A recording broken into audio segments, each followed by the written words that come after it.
because I'd been through the Pentagon right after 9/11. About 10 days after 9/11, I went through the Pentagon and I saw Secretary Rumsfeld and Deputy Secretary Wolfowitz. I went downstairs just to say hello to some of the people on the Joint Staff who used to work for me, and one of the generals called me and he said, "Sir, you got to come in. You got to come in and talk to me a second." I said, "Well, you're too busy." He said, "No." He says, "We've made the decision. We're going to war with Iraq." This was on or about the 20th of September. I said, "We're going to war with Iraq. Why?" He said, "I don't know." He said, "I guess they don't know what else to do." So I said, "Well, did they find some information connecting Saddam to Al-Qaeda?" He said, No. He says, "There's nothing new that way. They just made the decision to go to war with Iraq."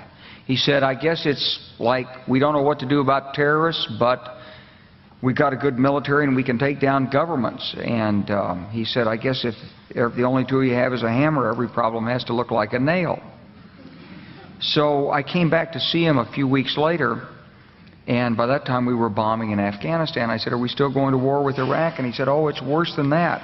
He said, he reached over on his desk, he picked up a piece of paper, and he said, I just got this down from upstairs, meaning the Secretary of Defense's office today, and he said, "This is a memo that describes how we're going to take out 7 countries in 5 years, starting with Iraq and then Syria, Lebanon, Libya, Somalia, Sudan, and finishing off Iran." I said, "Is it classified?" He said, "Yes, sir." I said, "Well, don't show it to me." And I saw him a year or so ago, and I said, "You remember that?" He said, "Sir, I didn't show you that memo. I didn't show it to you."